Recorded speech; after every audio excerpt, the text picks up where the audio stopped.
Bonjour à tous, c'est Clément, Manga le Sage. Pour ceux-là qui me connaissent déjà, qui ont eu à voir mes vidéos, ma vidéo sur YouTube, où je commençais mes premiers pas dans ce qui est d'un long processus, vers une production certaine de plusieurs vidéos. Bien, je tiens d'abord à remercier mon Père Tout-Puissant de ce qu'il est Dieu grand, glorieux, redoutable, de ce qu'il a permis que je puisse encore me tenir devant ce petit écran pour vous dire combien je vous aime et combien vous m'avez manqué et combien il me tarde de commencer cette vidéo. Bien, je parlerai aujourd'hui des prophètes. J'ai vu des vidéos où des gens ont titré Zula, faux prophète. Nous allons donc voir qui est prophète, qui ne l'est pas. Y a-t-il encore des faux prophètes? Ou bien y a-t-il des prophètes sur cette terre? Déjà, bonjour à Justin, bonjour à Isma, bonjour à Wilken, à Cédric et en particulier à la Princessa. Bien, nous parlerons aujourd'hui des prophètes. Qui sont-ils? Y a-t-il encore? Je vais commencer déjà par définir le prophète. Qui est prophète? Qu'est-ce qu'un prophète? Selon le dictionnaire de Robert, un prophète est quelqu'un qui parle ou alors qui annonce des oracles divins de façon inspirée. J'ai juste résumé, vous pouvez le voir dans le dictionnaire de Robert. Bien, ensuite, de façon biblique, c'est-à-dire que bibliquement parlant, un prophète est quelqu'un qui parle sous le mandat divin de la part de l'Éternel. Tout ce qu'il dit vient de la part de l'Éternel. Tout ce qu'il fait vient de la part de l'Éternel. Bien, pour cela, je vais commencer par le livre des commencements, la Genèse. Nous allons voir qui a été appelé prophète pour la première fois et pourquoi est-ce que on l'a qualifié de prophète. Genèse chapitre 20, verset 7. Vous pouvez ouvrir les nombreuses versions de Bible. Vous allez voir que dans toutes ces Bibles-là, il est marqué prophète. Le mot prophète ressort. Bien, Genèse chapitre 20, verset 7, il est dit: maintenant, rends la femme de cet homme, car il est prophète. Car il est prophète. Virgule, je m'arrête dans la virgule et j'entre dans la profondeur de la virgule. Bien, Abraham est appelé ici prophète. Nous savons bien que Abraham n'a rien prophétisé, mais il était prophète. Pourquoi donc l'appelle-t-on prophète? Nous allons aller ensuite dans Genèse chapitre 13 au verset 10. Genèse 13 au verset 10. Il est dit dans Genèse 13 au verset 10 que Lot leva les yeux et vit toute la plaine du Jourdain qui était entièrement arrosée, avant que l'Éternel eût détruit Sodome et Gomorrhe. Avant que l'Éternel n'eût détruit Sodome et Gomorrhe. Bien.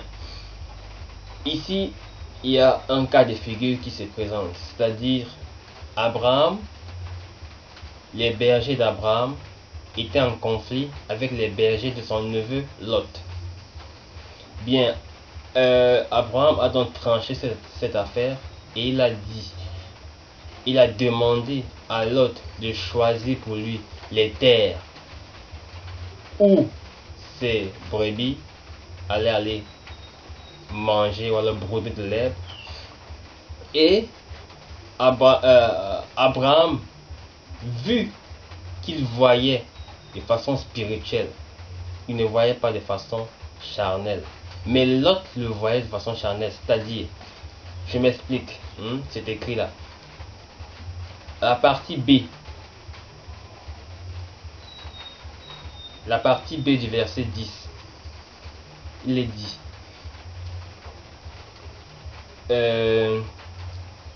c'était, jusqu'à toi comme un jardin de l'Éternel, comme un jardin de l'Éternel. On n'a pas dit que c'était le jardin de l'Éternel, mais c'est comme un jardin, comme, ou alors semblable au jardin de l'Éternel. Lot a vu ça. Il a été aveuglé par ce qui brille. Nous avons un adage qui dit tout ce qui brille n'est pas or. Abraham, ayant la vue spirituelle, ayant la vue divine, la vue divine autant pour moi, a vu et savait que ce qu'il voit n'est pas un bon présage. Mais Lot, aveuglé par sa soif d'avoir tout pour lui, est parti, il a choisi cette terre-là, et il est précisé bien avant que l'Éternel n'eût détruit Sodome et Gomorrhe, nous savons que par la suite, ce que Lot a choisi a été pour lui. On ne peut pas dire la poisse, on ne peut pas dire la malchance, mais c'était un choix qu'il ne fallait pas faire. Lorsque tu es en face, ou alors tu es à tes côtés, quelqu'un qui parle avec Dieu, quelqu'un qui parle avec l'ange de l'Éternel, tu devrais faire attention. Tu devrais faire attention. Abraham l'a vu, Abraham l'a su, et Abraham savait. C'est pour ça qu'il a montré et a laissé le choix à Lot de le voir et de choisir. Bien, nous allons également prendre l'exemple toujours d'Abraham avec son fils Isaac. Quand il est parti sacrifier son fils Isaac, Isaac lui a demandé: Père, voici le feu, voici le bois. L'holocauste est prêt. Où est l'agneau? Abraham dit: mon fils, virgule. Mon fils, virgule. L'Éternel se pourvoira lui-même d'un agneau. Abraham parlait, même dans son mécontentement, même dans sa tristesse, Abraham parlait prophétiquement, sans que lui-même ne s'en rende compte, que l'Éternel se pourvoira lui-même un agneau pour l'Holocauste. Et ce qui s'est passé après, vous le connaissez. Bien. Je vais revenir sur notre thème. Y a-t-il encore des prophètes? Nous avons deux qualités de prophètes. Nous avons le prophète dans son office de prophète, et nous avons on ne peut pas dire ça, on ne peut pas l'appeler prophète, mais nous avons quelqu'un qui manifeste le don de prophétie. Il n'est pas prophète. Le prophète et celui-là qui manifeste le don de prophétie sont deux personnes bien différentes. Bien différentes. Je vais vous prendre cet exemple très simple. Un président de la République est différent de son vice-président. Le président de la République a l'autorité suprême dans le pays. Mais le vice-président agit sous mandat du président. C'est ainsi qu'un prophète et quelqu'un qui agit sous mandat de prophète sont différentes. La Bible mentionne dans Genèse 20 au verset 7 que Abraham est prophète. Beaucoup de versions de Bible démontrent que Abraham est appelé prophète dans ce verset-là. L'une des Bibles où j'ai vu que Abraham n'est pas appelé prophète, c'est la version Shoraki qui appelle Abraham l'inspiré. Bien. Nous allons voir donc si l'inspiré et celui qui est inspiré sont deux choses différentes. L'inspiré et celui qui est inspiré sont deux choses différentes. Bien. Pour ça, nous allons partir dans Joël. Joël 2, verset 28. Joël 2 au verset 28. Nous allons lire, nous allons voir qu'est-ce que le Seigneur dit, ou alors quelle était la prophétie du Seigneur. Il est dit: après cela, je répandrai mon esprit sur toute chair. Vos fils et vos filles prophétiseront. Je m'arrête dans la virgule. Vos fils et vos filles prophétiseront. Il est dit dans la Bible Shoraki: vos fils et vos filles seront inspirés.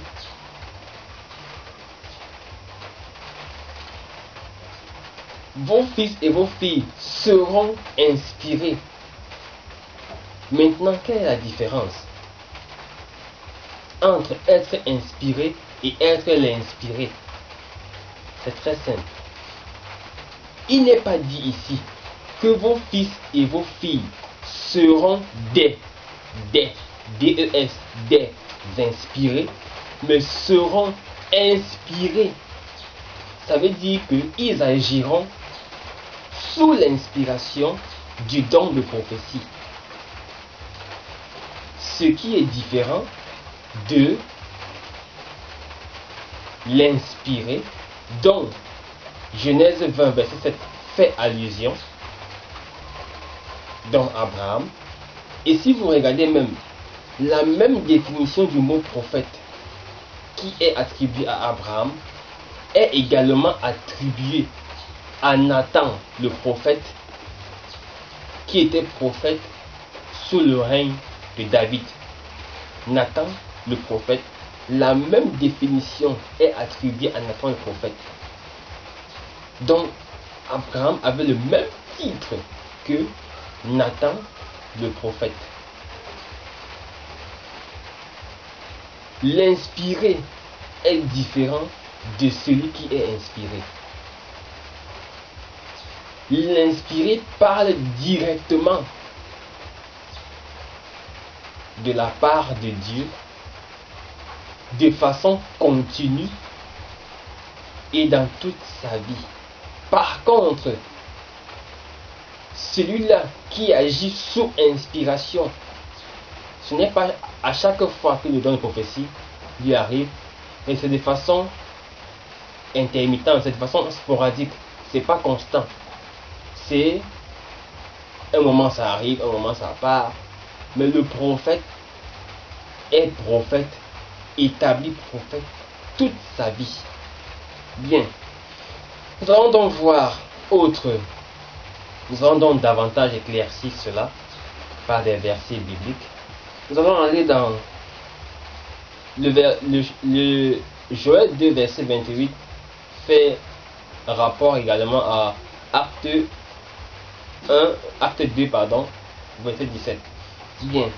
Maintenant, nous allons repartir au 1 Samuel 19, 1 Samuel 19, au verset 18. 1 Samuel 19 au verset 18. 1 Samuel 19 au verset 18. 18 à 24. Nous n'allons pas tout lire les versets. Nous n'allons pas tout lire. 1 Samuel 19, pardon, verset 18 à 24. Nous n'allons pas tout lire. Mais c'est l'histoire de Saül qui recherchait David pour l'éliminer. Et par rapport à cela, il a envoyé des soldats pour aller prendre ou alors pour aller capturer David. Mais David était avec le prophète Samuel. David était avec un prophète qui n'agit pas par un don, mais qui est lui-même l'auteur des dons de prophétie. C'est le verset 24 qui m'intéresse le plus. Il est dit, il ôta ses vêtements, on parle de Saül, il ôta ses vêtements et il prophétisa aussi devant Samuel. Et il se jeta nu par terre tout ce jour-là et toute la nuit. C'est pourquoi l'on dit deux points. L'on dit, les gens ont commencé à parler, se sont posés des questions. Et on dit, Saül est-il aussi parmi les prophètes? Point d'interrogation. Bien. Imaginez donc maintenant que on vous connaît comme quelqu'un qui est, par exemple, disons, sage, ou alors, même pas sage, quelqu'un qui a l'habitude d'être gentil, sympa, hein? Et subitement, un jour comme ça, il vous arrive de dire des choses que les gens n'ont jamais entendues. Il vous arrive de dire des choses que les gens n'ont jamais entendues. Pourtant, vous n'êtes pas connu sous cette étiquette-là. Mais à un moment donné, vous commencez à dire des choses qui font référence à autre chose. C'est pour ça que des gens demandent et se posent la question et ont demandé à Saül, Saül est-il aussi parmi les prophètes? Parce qu'il ne l'était pas, mais il agissait sous influence d'un prophète, le prophète Samuel. Ça me rappelle justement quelque chose. Le frère Justin, les gens m'ont demandé, c'est qui Justin? Vous portez critique à quelqu'un que vous ne connaissez même pas. Vous accusez et condamnez celui-là que vous ne connaissez pas.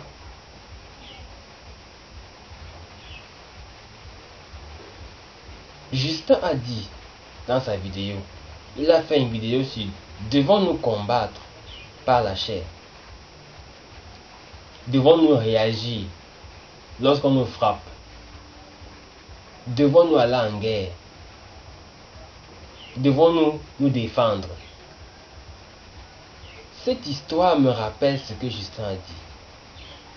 Des soldats sont arrivés pour capturer David, étant à côté d'un prophète. Les soldats venus armés ont été sous influence spirituelle du prophète et ont commencé à prophétiser. Les soldats sous influence spirituelle du prophète Saül ont commencé à prophétiser. Ce qui était un langage chinois je dis bien chinois, pour le roi Saül, qui ne croyait pas à cela. Raison pour laquelle lui-même s'est déplacé et est venu voir de ses yeux ce qui se passait. Et arrivé à ce même instant, à ce même moment, il a été également contaminé par cet esprit de prophétie qui planait autour du camp. Car celui qui est animé de l'Esprit de Dieu, il y a un périmètre de sécurité infranchissable. Il y a un périmètre de sécurité infranchissable. Lorsque vous entrez dans ce périmètre-là, je vous assure, et je le dis, et je pèse mes mots, vous êtes sous influence spirituelle.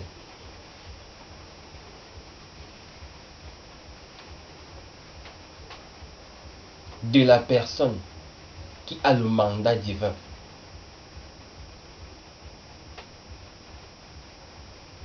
J'ai pris l'exemple d'un président et du vice-président. Le président a autorité légale sur le pays, mais le vice-président a autorité légale, mais sous le mandat de son président.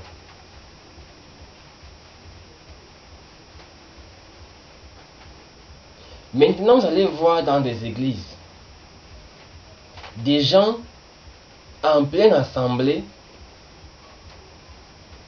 se mettent à crier, se mettent à recevoir des soi-disant révélations. Des gens qui se lèvent et se proclament prophètes.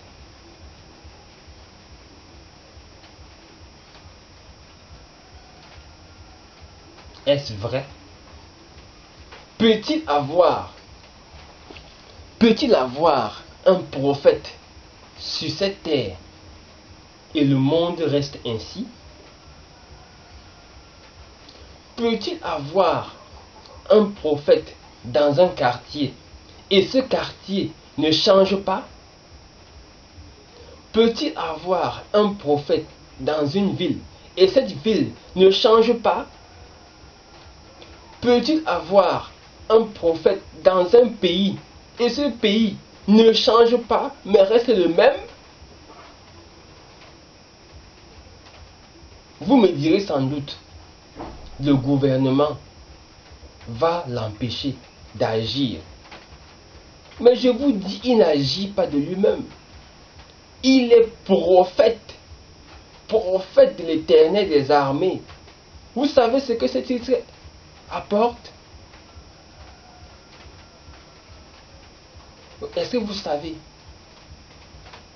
Vous appelez Justin ou vous l'appelez